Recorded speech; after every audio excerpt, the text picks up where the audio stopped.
Yendo Jesús a Jerusalén, pasaba entre Samaria y Galilea. Y al entrar en una aldea, le salieron al encuentro 10 hombres leprosos, los cuales se pararon de lejos y alzaron la voz diciendo: Jesús, Maestro, ten misericordia de nosotros.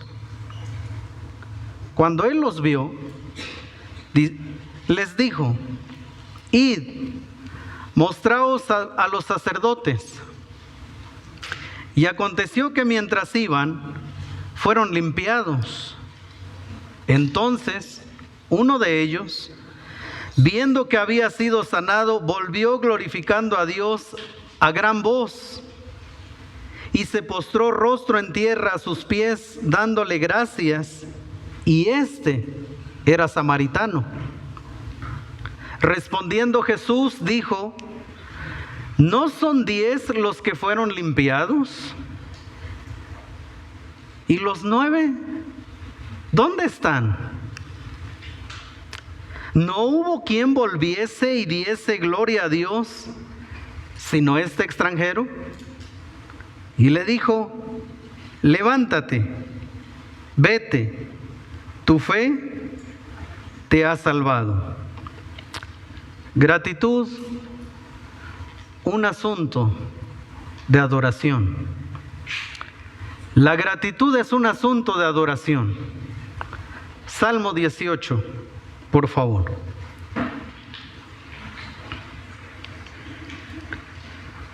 Salmo 18. La gratitud, un asunto de adoración.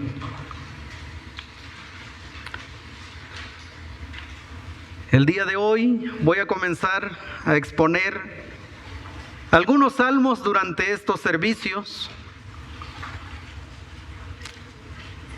No se preocupen, no voy a predicar por ahora los 150 salmos,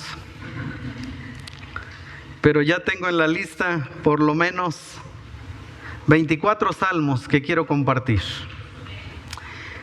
El libro de los Salmos es un libro que ha acompañado a los creyentes a lo largo de la vida cristiana, y un autor dijo que junto con el libro de Romanos y el libro de Salmos son de los 2 libros que más impacto han tenido en la historia cristiana. Y dijo que el libro de los Salmos probablemente se debía a que es un libro que contiene escenas con las cuales nosotros nos podemos identificar de manera automática. Cuando alguien empieza a leer el libro de los Salmos, no tiene que ser teólogo para entender lo que los salmistas están expresando. El libro de los Salmos también expresa frustración, por ejemplo. Uno no tiene que ser teólogo para entender al salmista expresando, ¿verdad?, este tipo de oraciones que a veces a los creyentes nos encantaría hacer. Salmos imprecatorios se les llama cuando se pide que Dios trate con los enemigos, que Dios traiga su juicio sobre los enemigos. Bueno, uno lee ese tipo de salmos y dice: claro, yo entiendo este sentimiento. También en el libro de los Salmos encontramos salmos como los que vamos a estudiar hoy, de gratitud. Salmos que rebosan gratitud. También hay salmos que hablan de la realeza de Jesús, el Mesías. Vamos a estudiar algunos de ellos. Si me preguntan qué salmo imprecatorio vamos a estudiar, no se preocupen, solo les quería informar que hay salmos imprecatorios, pero no vamos a estudiar alguno de ellos para no empoderar a nadie. Así que léanlos, pero no vamos a exponerlos, ¿ok? El Salmo 18 es un himno de adoración, en realidad. Fue diseñado para ser cantado. Por eso es que en algunas Biblias dice al músico principal, ¿verdad? Porque llevaba una nota musical de la cual el músico principal debía discernir para poderla cantar. Salmo de David, es decir, es un salmo escrito por David. siervo de Jehová, el cual dirigió a Jehová las palabras de este cántico el día que le libró Jehová de mano de todos sus enemigos y de la mano de Saúl. Así que este salmo de gratitud, ¿verdad?, fue escrito en un contexto de conflicto. Este salmo que hoy vamos a estudiar, como dice el resumen del mensaje, es un himno de adoración, producto de la gratitud. Pero vamos a ver que ese producto de la gratitud es fruto del auxilio divino, recibido en medio de una angustia que se intensificó y se prolongó durante muchos años. Quien escribió el Salmo 18 no lo escribió un viernes de quincena que no le depositaron.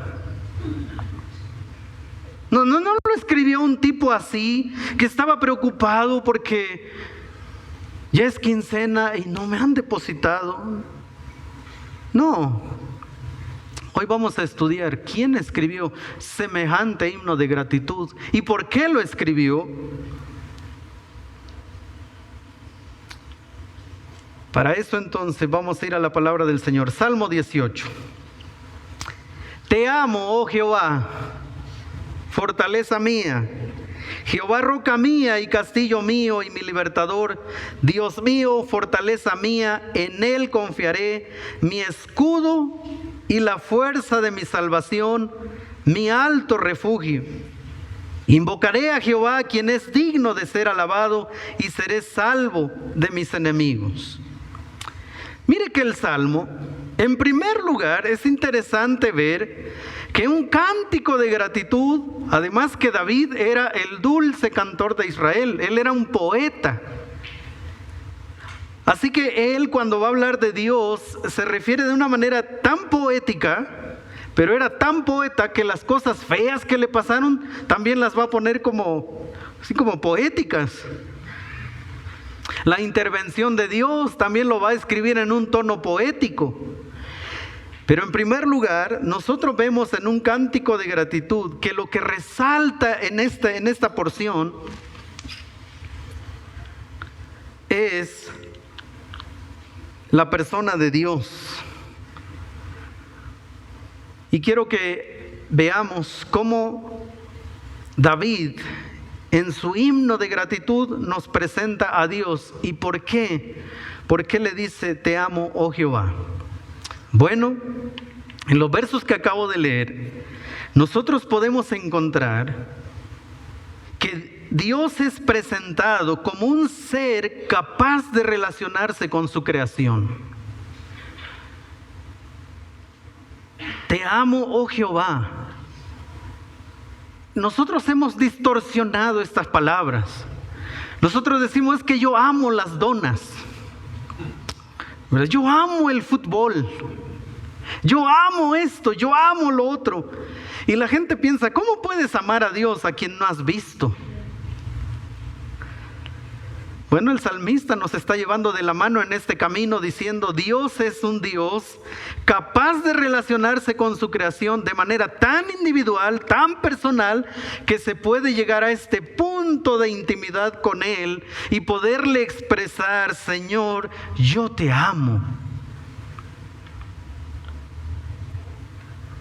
Los seres humanos podemos llegar a amarle, y esto nos habla de un Dios que tiene la capacidad de relacionarse de manera individual con su creación.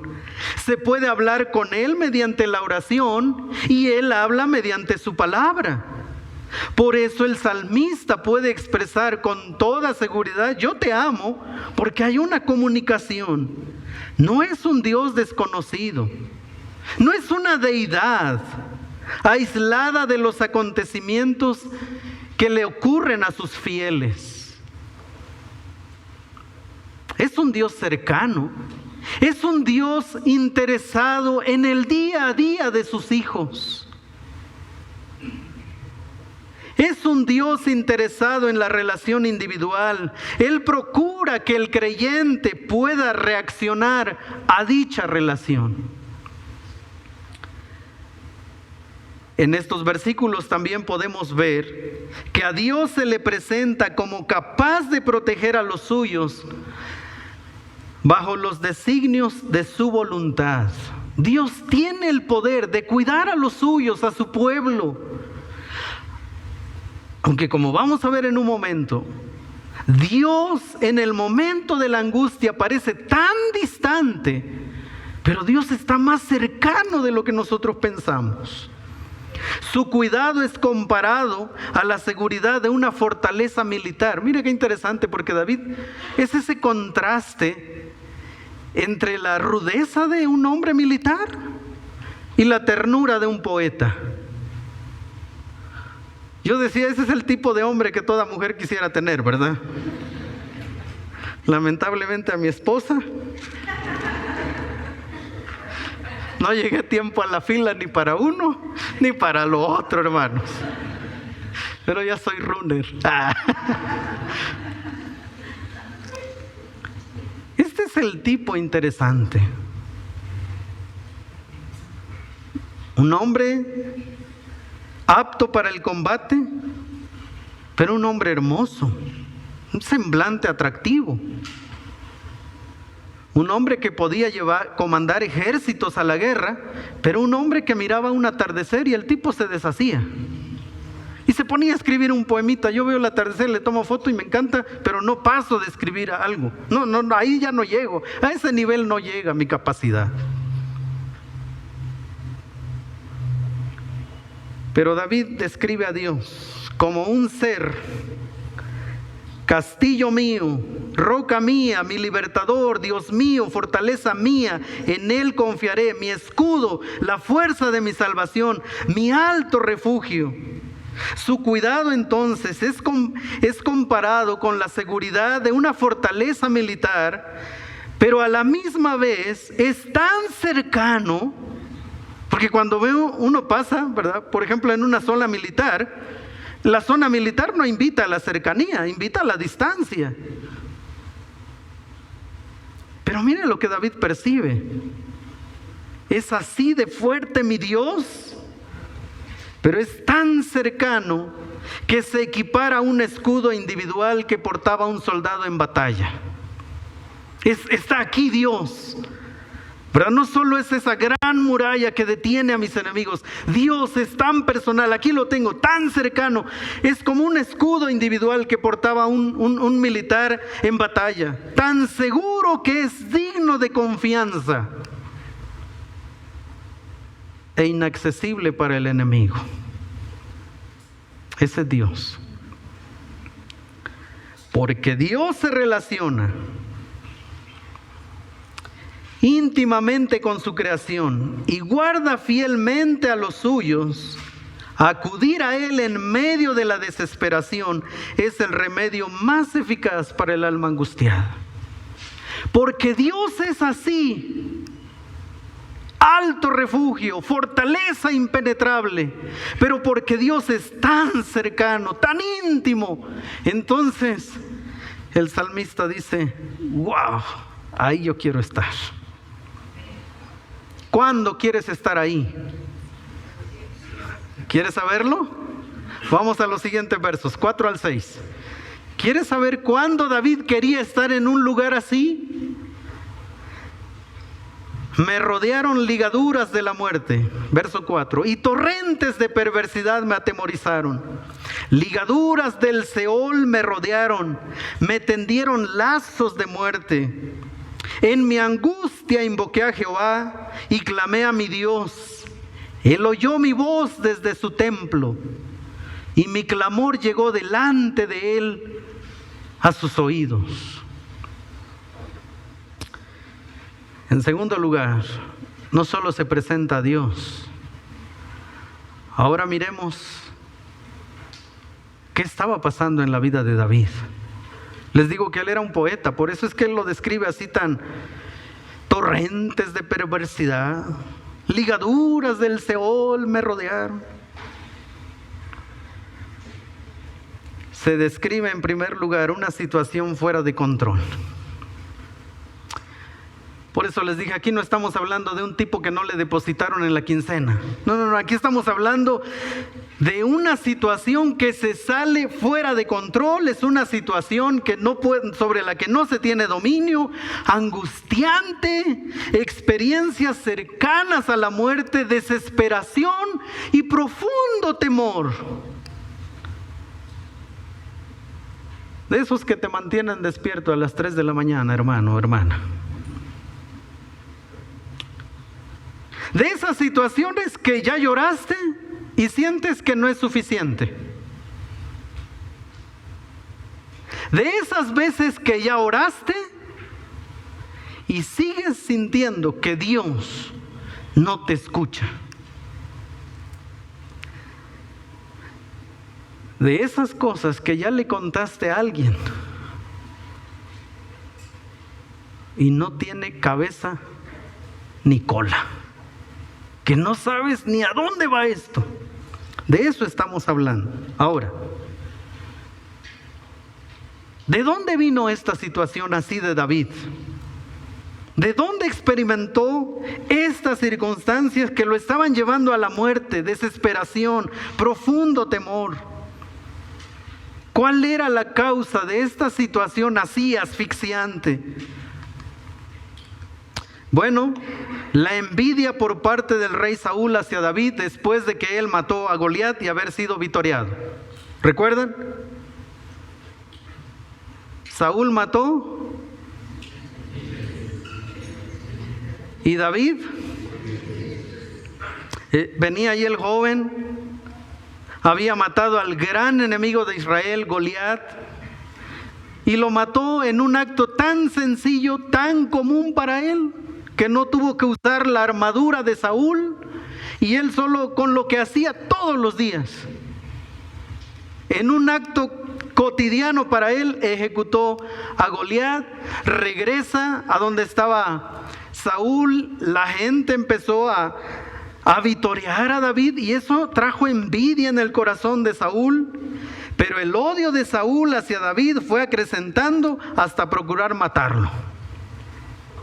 Ahora, no una vez, no 2 veces, no 3 veces, fueron años que David sintió la muerte una y otra vez sobre su cabeza y él tuvo que huir, iba aquí, iba allá. Es el tipo que si alguien sabe lo que significa no dormir en paz, ese es David.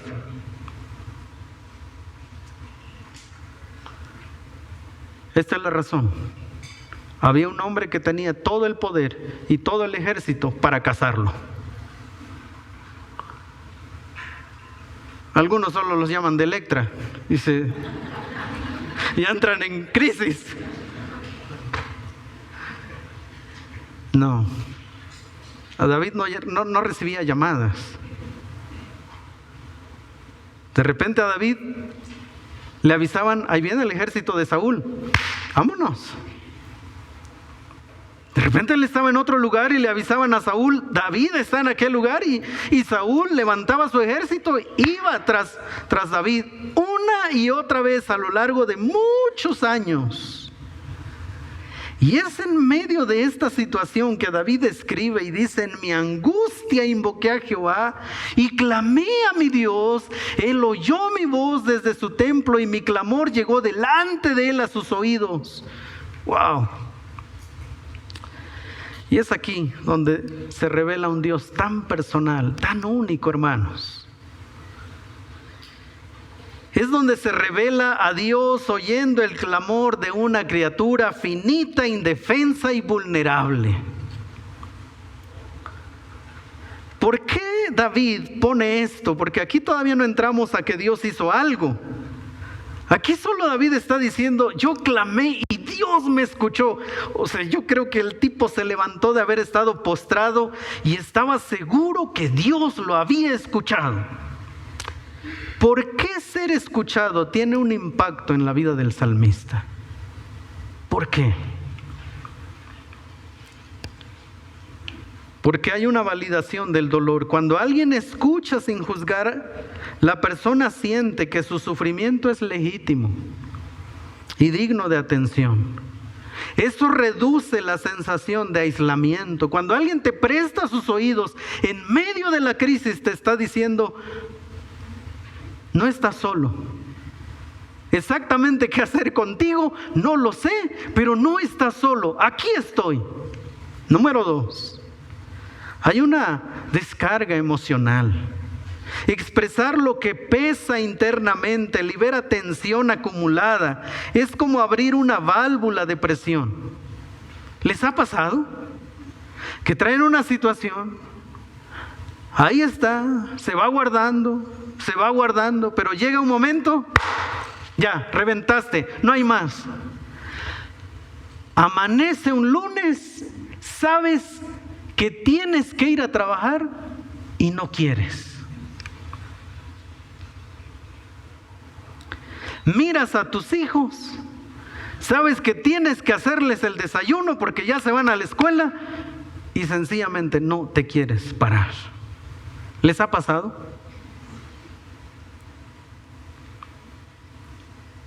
Tres, organización del pensamiento.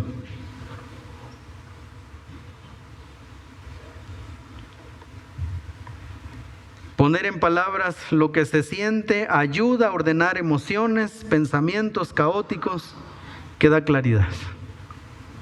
Cuando alguien está en crisis y tiene a alguien a quien contarle su momento angustiante,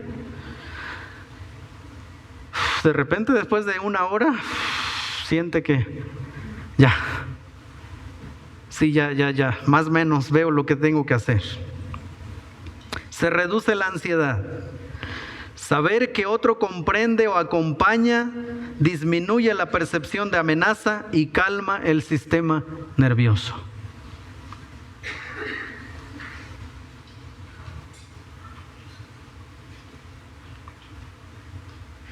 Se es expuesto a la trascendencia. En la angustia, ser escuchado puede dar la sensación de que la vida tiene propósito y que el dolor no es en vano.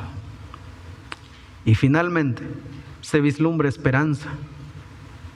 La presencia de otro abre la posibilidad de que el futuro sea distinto, aunque el presente sea imposible. Por eso es que David, en el verso 6, cuando él siente que está a punto de reventar, él dice, en mi angustia invoqué a Jehová. Y yo quiero preguntarle, ¿cómo se invoca a Jehová en la angustia?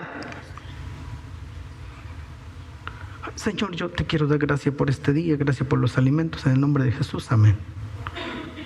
No, yo creo que tienes a un hombre así rudo, capaz de levantar la espada, empuñarla, tomar el escudo y salir de frente a un ejército, porque ese era David. El hombre no le tenía miedo a esas cosas.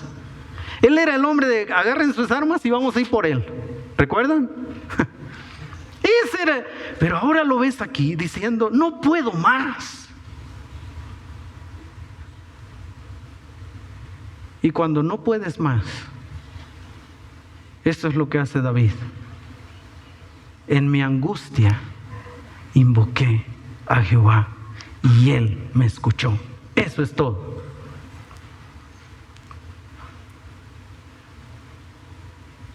La fragilidad humana ante la justicia hace que Dios se revele y actúe de manera que el salmista queda completamente asombrado.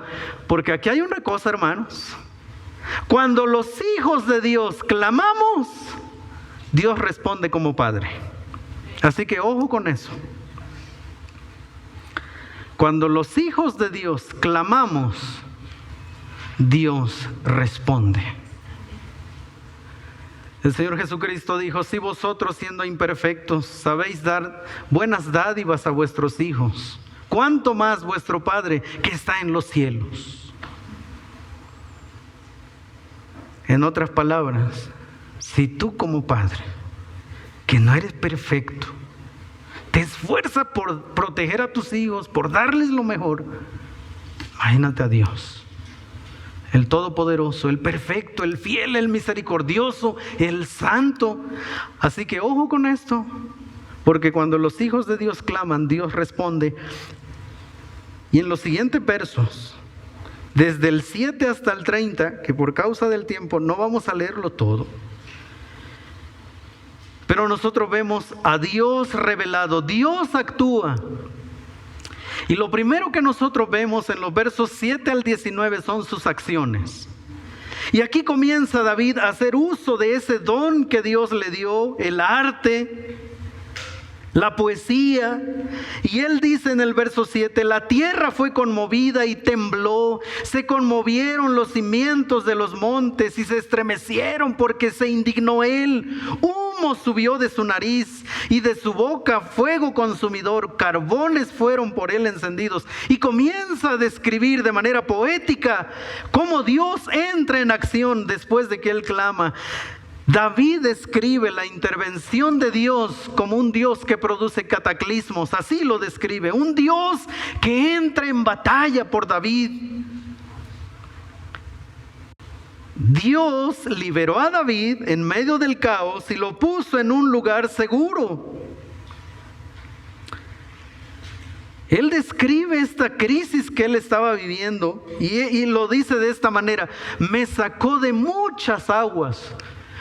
Lo que está tratando de explicar David es: yo ya no podía, ya no había fuerzas en mí. Era demasiado lo que estaba viviendo. Ya me había cansado como de intentar mantenerme a flote. Ya no había más que hacer. Y cuando estaba a punto de sucumbir, Dios descendió.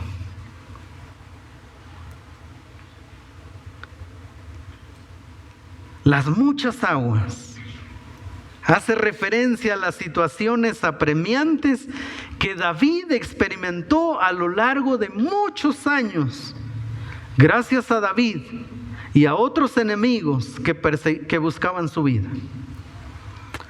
Así que él lo describe de esta manera: Dios actuó. Pero cuando Dios actúa, también Dios se revela a sí mismo. Así que en los versos 7 al 19 vemos las acciones de Dios. En los versos 20 al 30 nosotros podemos ver el carácter de Dios. Dios es justo, recompensa la obediencia y la rectitud. Eso es parte de su carácter revelado. En el verso 20 dice: Jehová me ha premiado conforme a mi justicia, o sea, conforme a mi proceder, mi obediencia. Porque Dios es justo, recompensa la obediencia y la rectitud. En segundo lugar, David dice: Dios es misericordioso. Su misericordia haya cabida entre los misericordiosos, porque le dice, ¿verdad? Con el misericordioso, verso 25, con el misericordioso te mostrarás misericordioso. Así que David no solo nos está diciendo lo que Dios hizo, pero David también nos está diciendo quién es Dios, su carácter justo, misericordioso. En tercer lugar, su carácter: Dios es puro y se relaciona con los que aman su pureza. En los versos 20 al 30 también encontramos que David dice que Dios es severo para con el perverso. Así que David no solo nos está diciendo lo que hizo Dios, sino también nos está diciendo quién es Dios.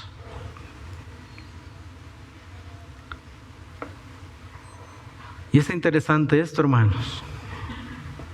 Lo que nosotros encontramos en esta porción, en este capítulo, es teología pura, hermanos.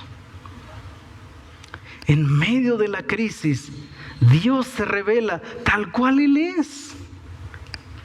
Él no cambia. Él es justo en la crisis y es justo en otro tiempo.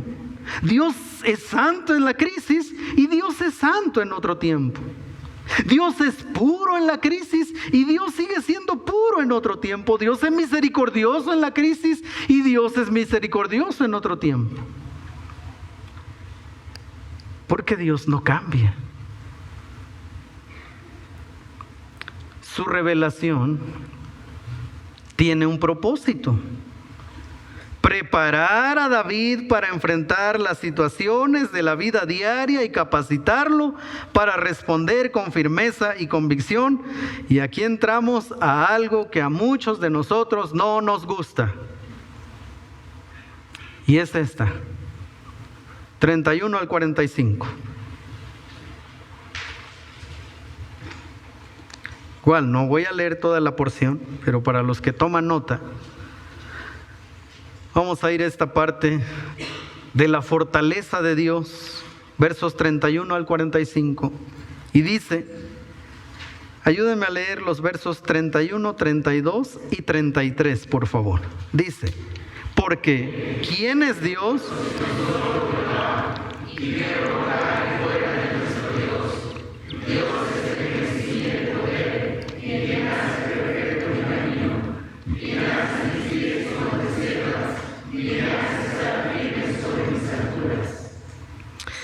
Quien adiestra mis manos. ¿Para qué?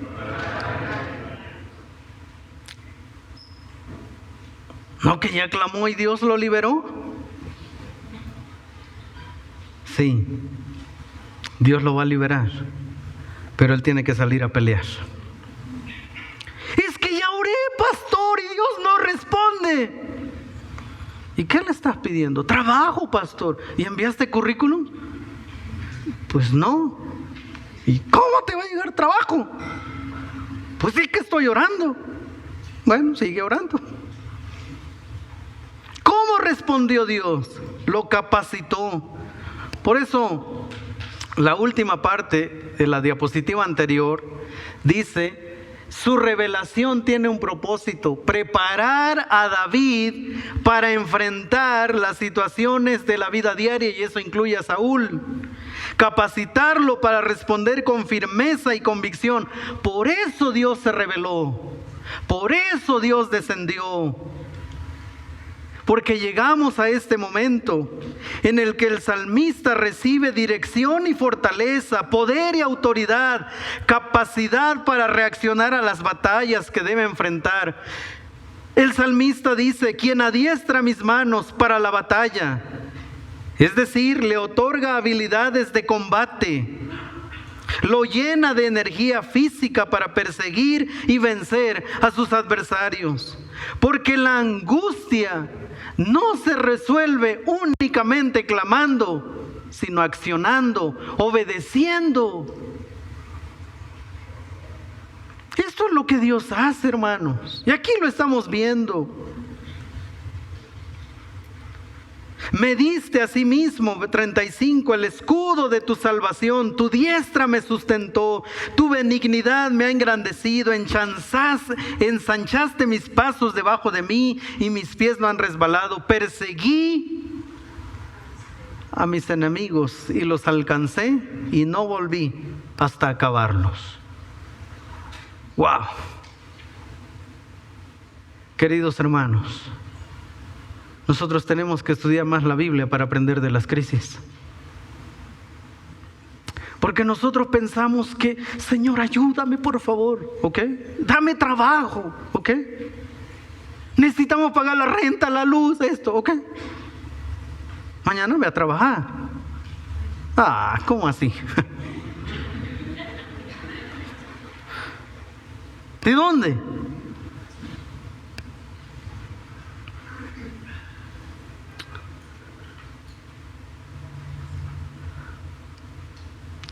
Si alguien está pasando un momento de crisis, déjame decirte esto. Vas a ver la respuesta de Dios en la medida que te levantes. En la medida que empieces a cambiar ciertas rutinas. En la medida que empieces a cambiar ciertos hábitos. En la medida que empieces a cortar ciertas relaciones. En la medida que tú te comprometas a seguir adelante, podrás experimentar lo que David dijo de Dios. Ahora, yo sé, hermanos, cuando alguien está en medio de una depresión, lo menos que quiere hacer es hacer algo. Cuando alguien está en una depresión profunda, sus hijos ya no son motivación. Cuando alguien está experimentando un dolor agudo, la renta no es motivación.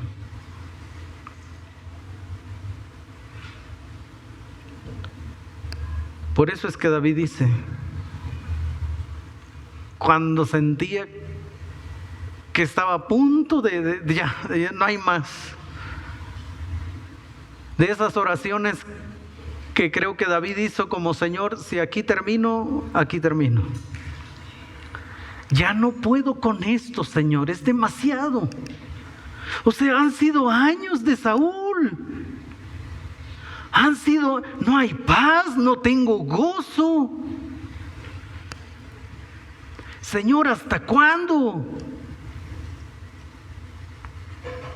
En mi angustia invoqué a Jehová y Él respondió, hermanos. ¿Y cómo respondió? Capacitándolo, preparándolo para el día de la batalla. Porque, querido David, no puedes huir siempre de Saúl.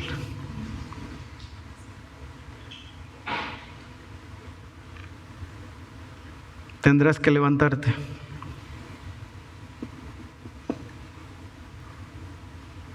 Y entonces, hermanos, cuando él sintió esto, el Dios que fortalece, que da dirección, el Dios que da poder y autoridad, el Dios que da la capacidad para las batallas que debe enfrentar. De hecho, en la consejería, cuando uno tiene casos de extremos de depresión, bueno, uno lo escucha, pero uno no puede pasar 5 sesiones solo escuchando. La persona que viene a una consejería se siente bien porque cuenta su situación y su crisis. Justo lo acabamos de ver hace unos momentos, porque ayuda mucho platicar un problema. Pero eso no resuelve, hermanos. Eso solo me da la sensación de que no estoy solo, como lo acabamos de ver. Eso solo me da como, bueno, no estoy loco, lo que estoy viviendo es real. Sí, pero ahí solo estamos trabajando en el primer paso, en el proceso de salir de donde estás, y luego nosotros tenemos que tomar las escrituras y decirle: ahora pon manos a la obra. Eso es lo que Dios hizo. Descendió a David, lo cobija y le dijo: papá, toma, haz lo que sabes hacer. Toma tu espada, toma tu escudo, toma tu lanza y sal a la batalla. Pero Señor, nada, David, sal. Y en medio de eso él experimentó la victoria. Los eché fuera como lodo de las calles. Me has librado de las contiendas del pueblo. Me has hecho cabeza de las naciones. Porque una vez que Dios responde, ¿sabe qué nos enseña David? Que cuando Dios responde, entonces, en último lugar, eres libre para adorar. Cuando Dios responde y concede victoria, eres libre para adorar. Eso lo podemos ver en los versos 46 al 50. Viva Jehová y bendita sea mi roca y enaltecido sea el Dios de mi salvación. El Dios que venga a mis agravios y somete pueblos debajo de mí. El que me libra de mis enemigos. ¿Cómo? Peleando. Y aún me eleva sobre los que se levantan contra mí. Me libraste de varón violento, de Saúl. Ese tipo era un enfermo. Por tanto, yo te confesaré entre las naciones, oh Jehová, y cantaré a tu nombre. Grandes triunfos da a su rey, y hace misericordia a su ungido, a David y a su descendencia para siempre. Todo aquello que David recibe de parte de Dios en medio de la angustia tiene el propósito, hermanos, en primer lugar, de generar un reconocimiento de la grandeza de Dios y por lo tanto expresarle gratitud. David reconoce que sus triunfos son productos de la misericordia divina. Y entonces, de manera decidida, proclama el favor divino en forma de adoración. Esa es la parte que muchos olvidamos. Clamamos en la angustia, pero una vez que Dios responde, ¿qué hacemos? Ya nos olvidamos. Cuando estamos en crisis, tomamos decisiones de consagración. Algunos empiezan a congregarse, pero cuando Dios responde,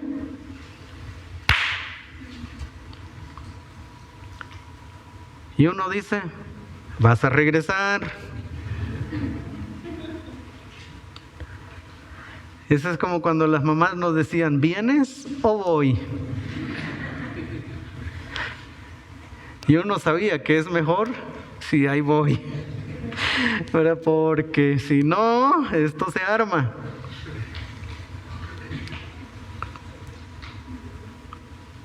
Yo cuando escuchaba esas palabras de mi mamá,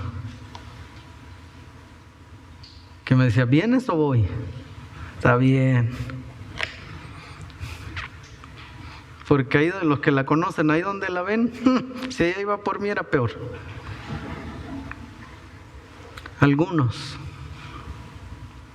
Algunos creyentes son así. Dios responde, Dios provee, Dios escucha, Dios desciende, Dios libera, Dios capacita, Dios prospera. Pero una vez que responde, muchos creyentes ni las gracias le dan y regresan a su vida normal. Tiempo después, otra vez, pastor, ¿puede orar por nosotros?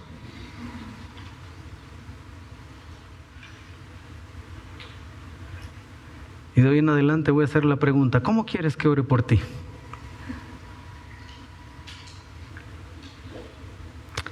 Lo mejor, David nos enseña, queridos hermanos, que lo mejor que podemos hacer en medio de la crisis es clamar al Señor. Clama a mí y yo te responderé, dice Jeremías 33:3. Venid a mí, todos los que estéis trabajados y cargados. David nos enseña que lo mejor que podemos hacer en medio de situaciones angustiantes es ir al Señor. ¿Sabes que David tuvo en sus manos a David por lo menos en 2 ocasiones? A Saúl, perdón. ¿Sabes que David pudo haber acabado con su angustia? En 2 ocasiones. Y los que estaban a su alrededor le decían, el Señor te lo puso, dale papá, date gusto. Y él dijo, no, porque no voy a tocar al ungido de Jehová. Esta es la razón. Dios no se lo estaba poniendo. Discernimiento, hermanos. Podemos estar seguros que Él responderá, pero su revelación tiene la intención de transformarnos y capacitarnos para continuar la vida en este plano terrenal y al mismo tiempo convertirnos en auténticos adoradores. Finalmente Dios se complace en socorrer a su pueblo. Y cuando su pueblo se postra ante Él con gratitud, lo que sucede es que su nombre es dado a conocer, la gloria de Dios es exaltada y de esa manera Él es adorado. Por eso es que Jesús hizo esta pregunta. ¿No son 10 los que fueron limpiados? ¿No son 10 los que clamaron? Jesús, Maestro, ten misericordia de nosotros. Y Jesús dice, ¿no fueron 10? ¿Y los 9? ¿Dónde están? Y Jesús asoció la gratitud con adoración. No hubo quien volviese y diese gloria a Dios. Adoración. Querido hermano, ¿hay algún motivo de gratitud hoy en tu corazón? Porque el día en que no haya motivo de gratitud en tu corazón, ten cuidado. Porque ese día no hay adoración. Por eso la pregunta final es, ¿hay algún motivo de gratitud hoy en tu corazón?